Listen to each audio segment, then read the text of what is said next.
All right. It's week 4. The way I'm going to try to do discussion from now on is just to give like a really brief introduction, and then we can just talk about homework the whole time. So discussions are going to be like the homework time, and then if you have problems with like the course material, you can go to Dr. Lee's office hours on Fridays. So we only really have time to focus on like one thing in discussion, so let's just make it the homework. Okay. All right, so for the homework,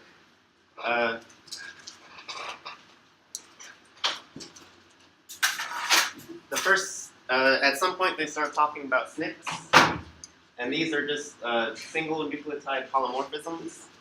But the way they count them is that when you have a gene, there's a certain region of DNA, and any of the bases in the gene, if it switches between what it usually is to what the specific person has, that's called a single nucleotide because it's a one nucleotide switch, and it's a polymorphism because it exists in multiple forms over the population.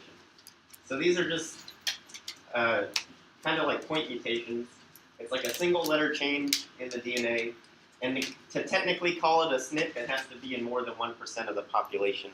Otherwise, it's just sort of like a random mutation. So if these were 3 separate genomes, the first base in this region has a G for all of them, the second one has a C for all of them, the third one has an A. But when you get towards the middle, there's a single nucleotide that changes, or morphates, polymorphates. And in this blue guy, it's an A, and in this other dude, it's a G, and in this yellow guy, it's a T. So this is just a single, like, kind of point mutation. So these are SNPs. That's what they talk about in the homework. Does that kind of make sense? Okay. They're kind of just like mutations, but at very specific points. Next, we have these kind of CDF curves, and they might seem complicated, but really it's just the probability of the number you're looking at and everything less than that. So in this case, the red line starts at around the number 3. So it's what's the probability of getting less than 3 in whatever this probability curve is? 100%. Well, it's not 100%. It's like 92%, but it's close. So does that kind of make sense that the area under the curve on this side equals just the y value on a cumulative distribution? I have a little applet we can go through also, but all it's really saying is just like the probability of having 5 or fewer mutations, or the probability that the gene length is 500 base pairs or fewer. It's just saying what's the probability of something and everything before that. So the area under the curve up until the point is the cumulative distribution function. I got that chart from this tool. So this is, we'll talk about distributions in a second, but this is just a normal standard bell curve. Right now it's at just the mean, so only half of the curve is highlighted. So we're asking what's the probability of getting anything less than the mean value. And if you just look at your cumulative distribution function, you can see on the y-axis, it's just right at 0.5. So, I mean, it's kind of one thing says the other. What's the probability of getting half the data is half the data, sort of. But in this little applet that I'm going to attach to the slides that I haven't put up yet, you can switch the mean. There's no like slider or anything, but if you just watch it, you know, you can see that this curve is just representing at every point how much is under the curve at that point. So you guys can play with this if you're more visual people. But does that kind of make sense? That if you see a curve like this, it represents kind of the first thing. Okay. We can talk about that when you have questions for the homework in a second. Okay, so the last thing I want to just mention is that there's a ton of different types of distributions when you're modeling data. And if you open up just even a list of them, it's kind of overwhelming. So we can do that.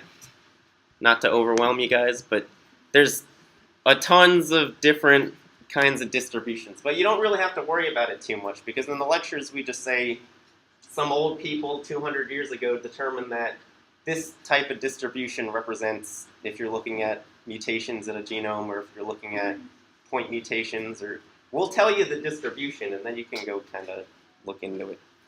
So I just wanted to mention that that's kind of not like what we're focusing on the class. We're focusing on that at some point you want to just model what it looks like if it was completely random. So these distributions are just like, what does something completely random that can happen multiple times in a gene look like? And you can say, oh, we'll use some sort of distribution to show that. So when we say we use the Poisson or some sort of distribution for that, somebody's already decided that that's the best model for the question you're asking. So just think of the question more so than getting hung up on the math part. And it's going to be in the homework also. Okay, so I said it would be quick. That was exactly 5 minutes. Okay, yeah, so questions on homework. 3A, like, are we supposed to turn in a code, or should we just mix up this? Let me pull it up real quick.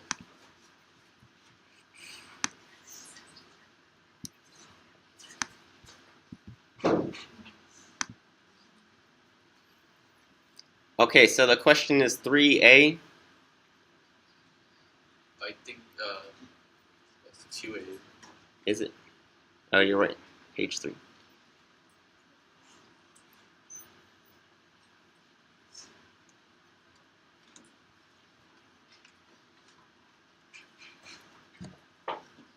Okay, so this is this one's asking for like a table of everything that has a p-value less than 0.05. So I'm not going to tell you the answer, but as a fair warning, it's a bunch of genes. Yeah, that's what I Yeah. So I sent out like a little snippet of code that you can type in, and you can just copy and paste the result from that, and just paste like the table of genes that comes out of that in your answer. Just copy and paste it? Yeah. Okay. Like, oops, wrong terminal. Okay, so the little snippet of code I gave was like this. And so my suggestion would be keep increasing the number of genes that you get from this little snippet of code that I gave out. And when these numbers start being above 0.05, then that's like your cutoff. And then you know exactly how many genes you have because the number's in the for loop. And just pasting, if it was only 3 genes, which it's not, just pasting these 3 lines into your homework would be fine. It's because it goes over, like, you know, out of the box, like the list of those. Yeah, in the terminal, I think you can keep highlighting up if you wanted to. But doesn't, like, it, like, you can't keep on going scrolling back up if it's too much line thing. There should be enough space for that. Okay. Is there a way to export something like that to a file? Or do you just like, do you edit copy it and then... That's how I would do it. Otherwise, if I edit copy it on my Mac, then like I don't know where to paste it because as soon as I like click out of the terminal and go to any sort of Word document, it doesn't recognize that I copied that at all. yeah. So there's 2 ways to deal with it, but I would say the easiest one is to, in the virtual machine, just open up some sort of text editor. So I didn't know what it was called, so in the search box I just typed in text, and it's called text editor. Oh, okay. Yeah, and then you can just save this as a file and email this file to yourself if you want to do it that way. If you want to get super fancy, there's a way to share your clipboard. If you go to the VirtualBox settings and go to devices, it lets you share your clipboard, but it doesn't always work perfectly. Oh, okay. Yeah, there's even ways to share files and like drag and drop files, but I would just kind of save it to a text file in the virtual machine and email it to yourself. Because you can either waste 3 hours trying to get this to work, or you can just email yourself. Okay. Yeah, so any other questions on the homework? Yes. I'm confused with like 2A. I don't know, like it says, you know, like how many distinct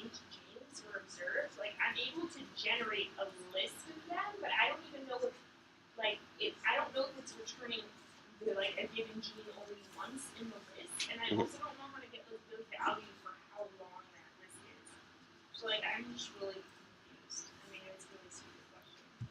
Okay, now we can step through it.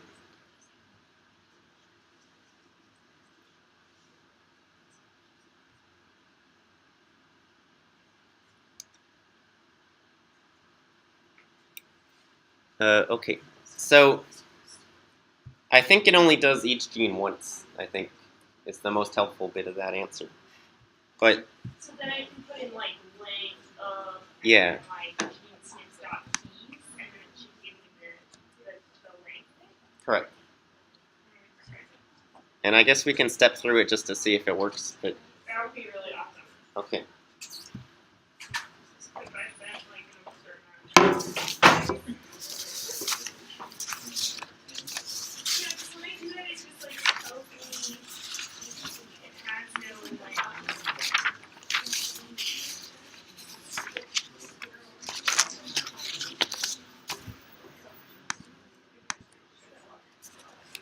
Okay, so for this one, just to kind of backtrack, what's going on is we're going to import a tool. We're going to use some code that's already existed to just import these files that have SNPs in it. So however these files store the SNPs, it doesn't really matter because we're using a tool that already exists to do it.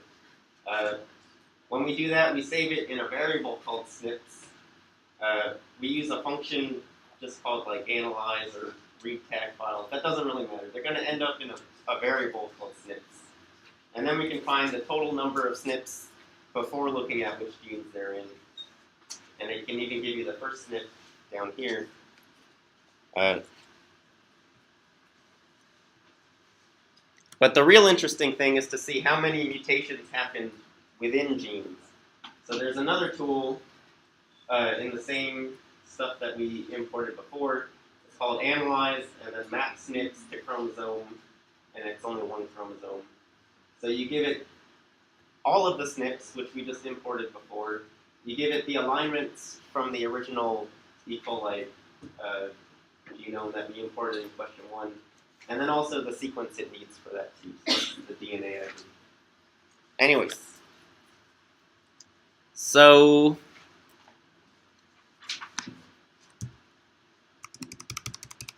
we can run, if we just assume that I typed in everything before, the only relevant part of this is the gene SNPs part. So the part that says, I can't get it any higher on the screen, but analyze and then map SNPs to chromosome 1. So if we just run this bit, because we assume I've run everything before, which I have before this class, it doesn't give an output because we're just assigning a variable. And then if you want to just see what's in it, we can just check out what's at the first position. So is this a dictionary? One second. K's. It's a Valley Girl programming. Okay. So we find out that this is a dictionary, but even not knowing that, you could have just typed in lang, and then I think you just type in the name of gene SNPs was all they were asking for. Oops.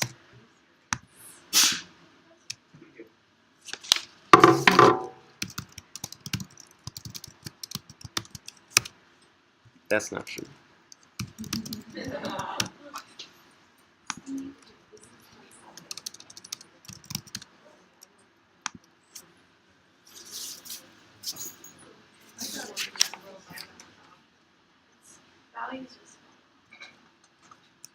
Oh, Vales.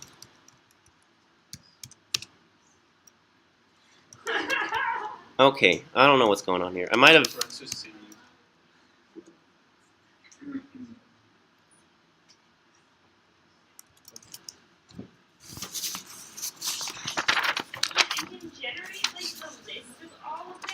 Yeah. If I input like gene SNPs dot keys and then just the parentheses, but I don't know how to get the length of that list.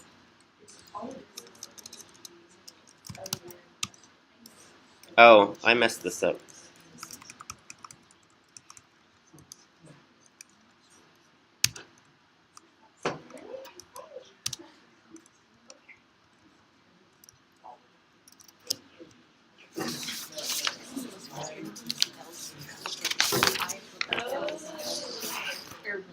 Yeah.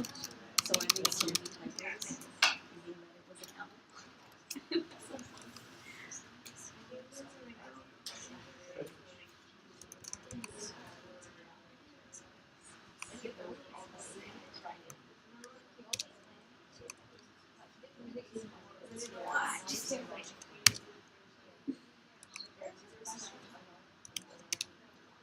Okay.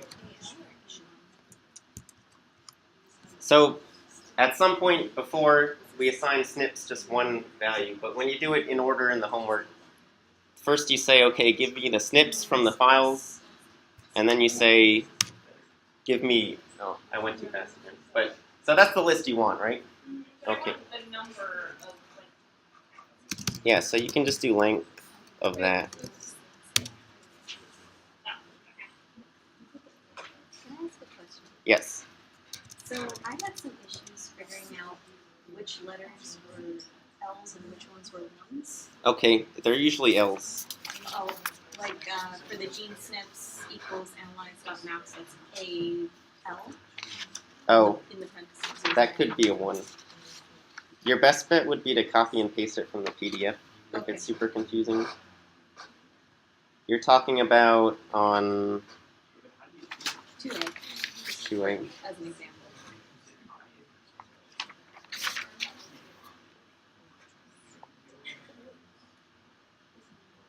Yeah, I think that's a 1.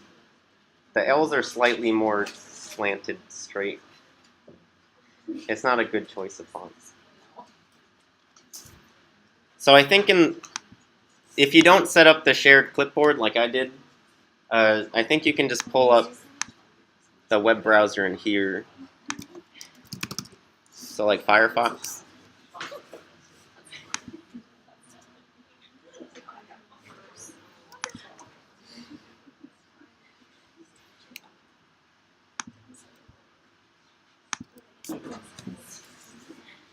Yes. Can you explain Bonferroni? The Bonferroni?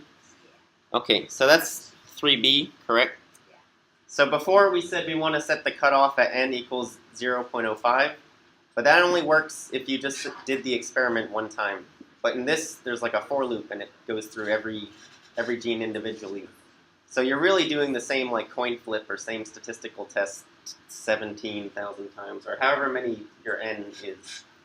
So the idea behind that is that you want to like give it an even more stringent test because you're doing the test multiple times. So you divide, it's pretty much you divide 0.05 or 0.05 by the length of gene SNPs down there. But that's just saying we did the test the same length as the gene SNPs list. So you might as well, when you do the question, one of them's going to come out with a ton of answers, and then 3b is going to come out with only a couple genes. And those are the most significant ones that come out of it.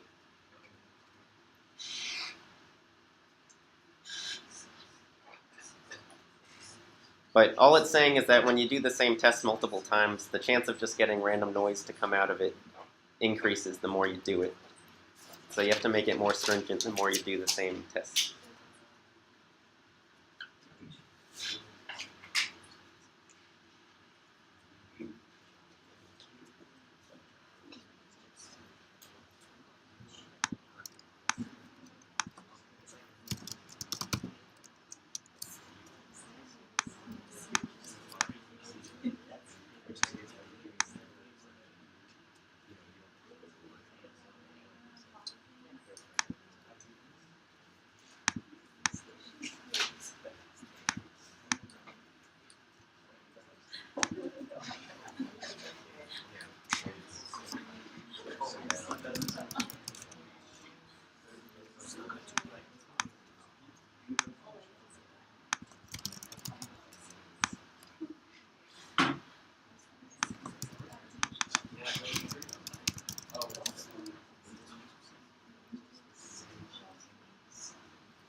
So this projector is kind of rough because it's a small screen, but you can just log into CCLE and get the PDF straight from there and then copy and paste between them. But just to save time, I can copy the text that says browse by, and then if I want to paste it in the terminal, you can just right click and hit paste. It just goes in there. So when you copy and paste, I think I will pull up the homework.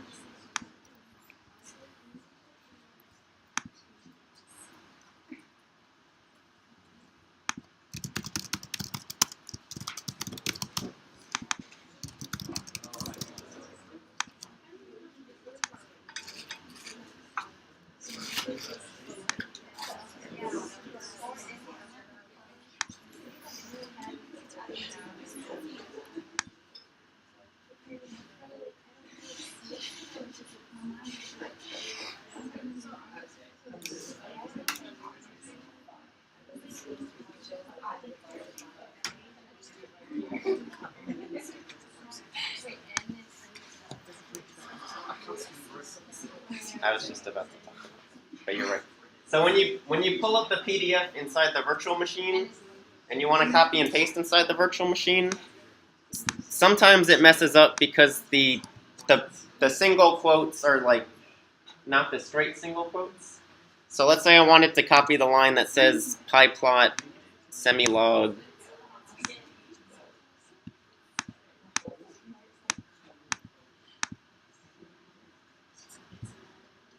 Yeah.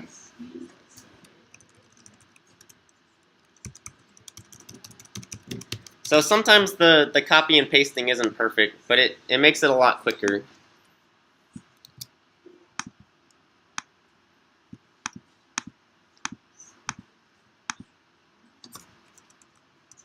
So these, like it's saying here, when you have like the single quotes and it's a curvy single quote, you can't just paste that into Python.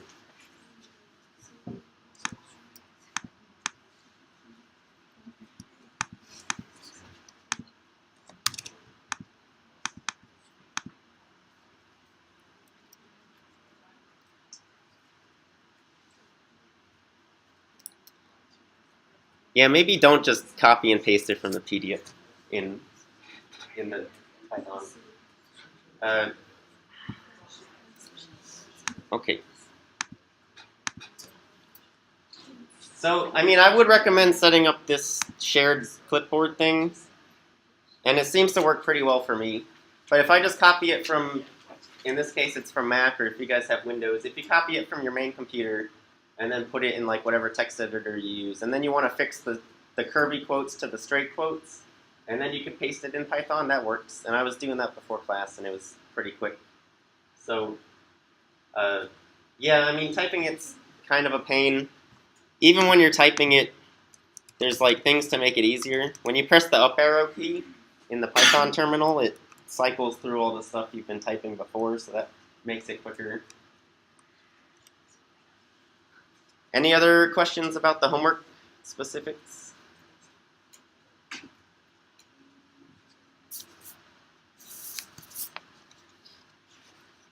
I think the hardest one was when it asked for a list of lengths or something. It was the number of SNPs in each gene, I think. Is that 2B?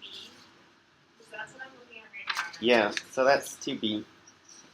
Without telling you the answer, I can tell you it's really similar to 1A. So in 1A it says length equals and then length of A for Yeah, all that's these what I things. was trying to do, but I just don't know what. It keeps just telling me that, like, because, like, whatever gene SNPs is a dictionary, it's like the dictionary object has, like, like, all of them. I think you can just replace the word genes with the word gene SNPs and replace the word lengths with SNP counts, and I think it gives you it.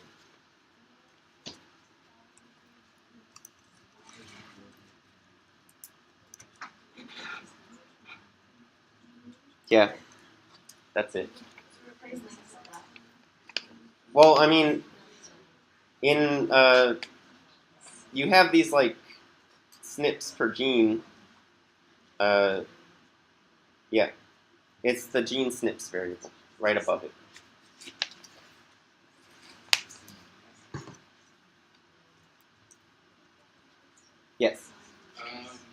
I still have a little problem with the get, like 2C for Sure. the get.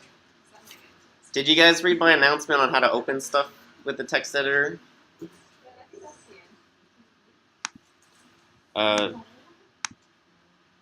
Shit. Okay. So I'm just going to open that.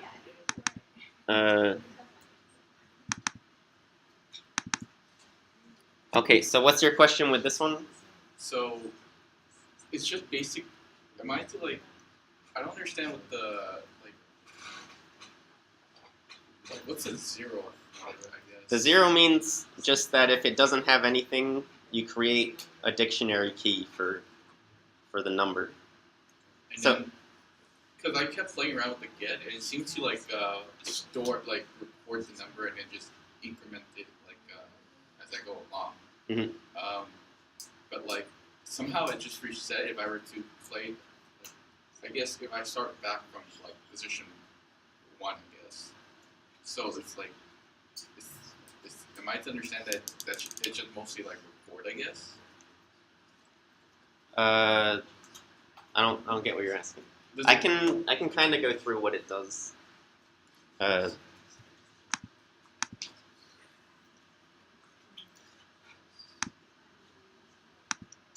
Okay, so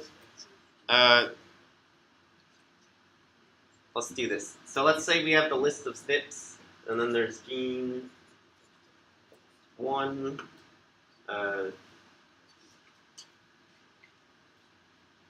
Yeah.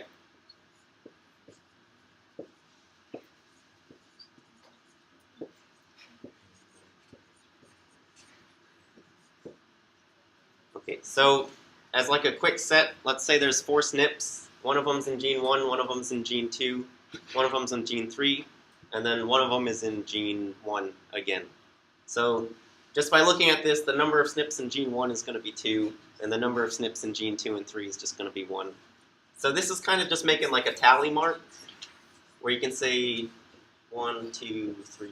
These are all the genes. And the dictionary keys are going to be the counts. So we have gene 1, that's 1 count. And then gene 2, that's 1 count. And then gene 3, that's another count. And then gene 1, the point of this function is to kind of just tally up how many counts are in these genes. Does that kind of make sense? So if we're using the programming terms, what get does is it says, okay, get gene number 1. Does anything exist in it? If not, give it a default value of 0. And then after that, because we're here, we say, okay, now add 1 to that number. So instead of 0, now it increments to 1. And then the same thing happens in the second one. It didn't exist before, so give it a 0, and then increment it. And then the third one didn't exist before, but at the same time we're incrementing it. And then the second one, gene 1 does exist, so instead of recreating it, just increment it. That's what get is doing. But how's it returning hit count for a gene? Because SNP count is just a SNP link, isn't it? You're saying it. This is a little misinformed. So let's say 1 SNP, 2 SNPs. So this was counting the number of SNPs in each gene, you're correct. But it's the same idea. So the first gene had only 1 SNP, the second gene had 2 SNPs, the third gene had 3 SNPs, but the fourth gene only had 1 SNP again. So it's just tallying up how many genes have 1 SNP, how many genes have 2 SNPs, how many genes have 3 SNPs, etc. Does that kind of make more sense? So you're saying by the end of this we might get like, I don't know, 1,000 genes only have 1 SNP, and then maybe 980 or something have 2 SNPs, and 600, whatever. So it's just asking for how many genes only have 1 SNP in it, or how many genes only have 2 SNP in it, or how many genes only have 3 SNPs. So it's tallying up how many genes have the number of SNPs. But it's just because I'm just asking, like, because SNP count, the one that we created, Yes. it only have SNP length. It doesn't have, like it's in gene 1, it's in gene 2, it's in gene 3. Yeah, you can still get that from this. The names were just to kind of make it more relatable, but I guess it just confused it a little more. The idea is the same. It still tallies up the number of... You're right, this function doesn't look at the name. I just tried to... But how does it get, like, hit count per gene? That's what it's been training. Like, how does it know it's going to be, like, in that one gene? That's how many SNP you're going to get in that one gene. I think it's saying given hit counts per gene. Given. I think this is a little more descriptive. Does that confuse it a little bit less? Yeah, because you're only returning the dictionary of that. You're not returning two separate things. Okay. So every time you import a file, it's some sort of code that somebody's already written. So in this case, we're just looking at like what's going on behind the scenes of this function.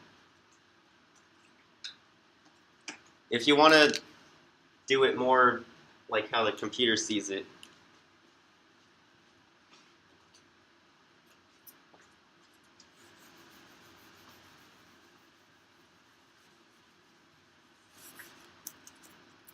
I shouldn't have erased this.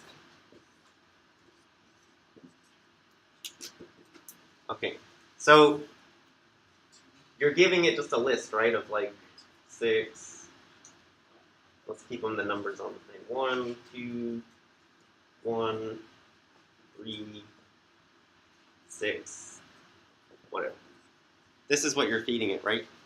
And I haven't like stepped through the homework and thought about it too quickly again, but it all kind of blurs together when I'm up here. But so you're giving it a list, right?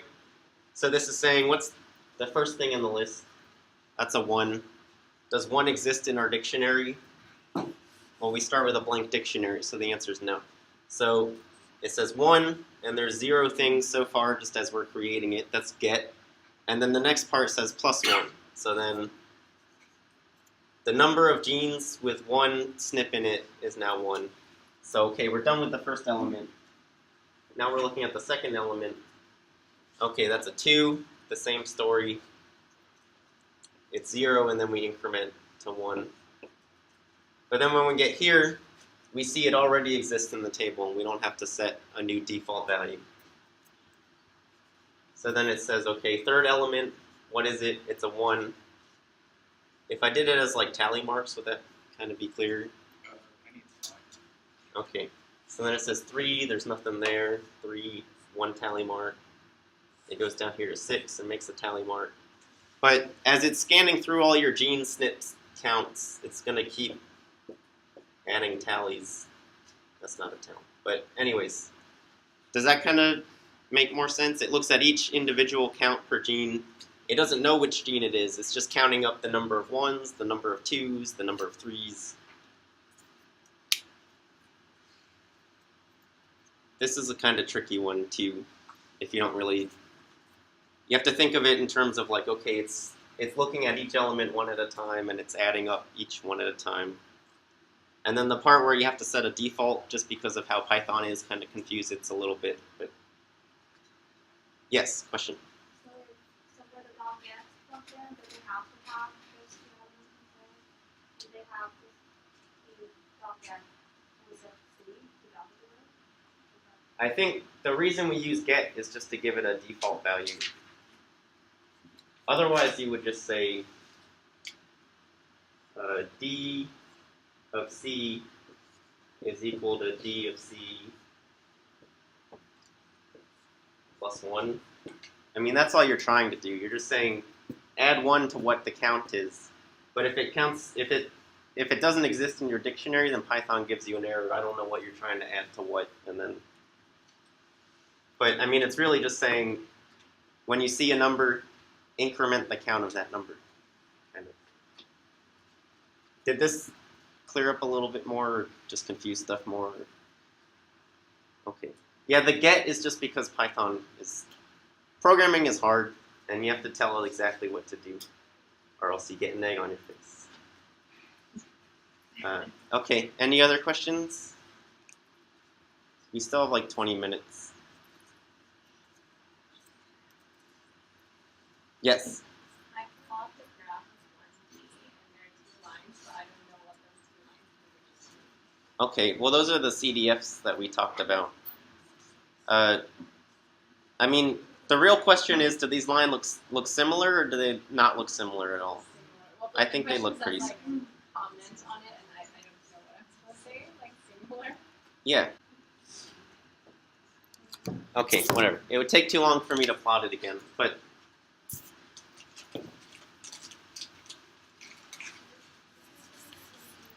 so in the question she's asking, you get a plot, and you get kind of 2 CDFs. Okay, it kind of looks like this, right? They're pretty damn similar. The one that looks less jagged, that's your model. That's like the normal distribution one. And then the one that looks more a little bit kind of jagged or more squiggly, that's your real data. Because data doesn't usually match the model exactly. The idea is just, does your data look like the cumulative dense distribution function of a normal curve? Which, that's up to you to decide if it looks similar or not. Because that's the answer.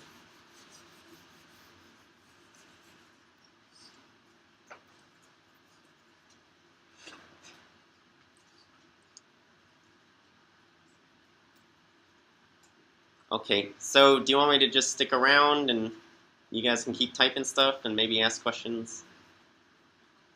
Sure. Okay. Well, I'll stick around until 4:50, and then if you still have questions afterwards, you can come to my office hours tomorrow and ask. You have a question? Yes.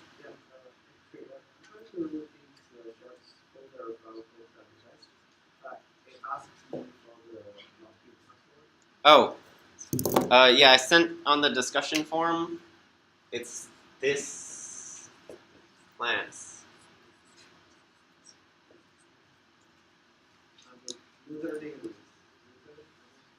I think it's user, correct.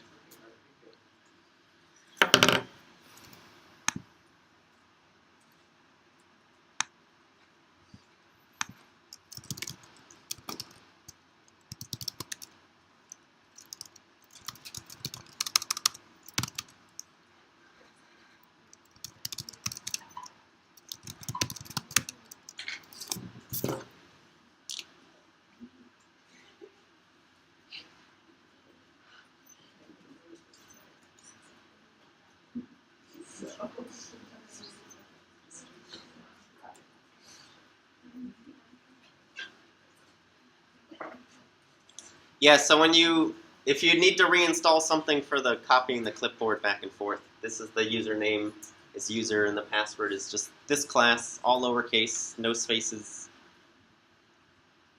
Okay. Yep, so I'll stick around 10 more minutes. Yes? How come we had to do this count list? So, like, count it, you know, it's pretty much. Yeah. That's count list. What? You know? You're asking why do we make you do it again? Yeah, like, why do we have to define, like, count list where now it just, like, moves a little bit differently? Differently from, you're saying, so tell me between which parts of the homework? Between, It's just in figure, or it's a question for you. First you define count dict, and you go through this whole, you know, the whole count genes function that it asks about. yeah. And then we have to define, like, count list, which is just the items in count dict. Oh, I see what you're talking about. So, Yeah, like, why do we have to, like, do this? it's just an intermediate container for it. So if you tried to do that all in one line, it would get really messy because first you're saying, I don't care what the names are, just give me the counts. And then you're saying, sort the counts. So if you did that in one line, it would be this huge string of stuff, and Python doesn't like it when you do that, and it's hard to read. But so the first part says use the code from Dr. Lee, import homework 3. The second part says count dict. Count the genes, make the table that we said, and then the next one just says forget about what the numbers are. Just give me the counts, and then sort it from low to high.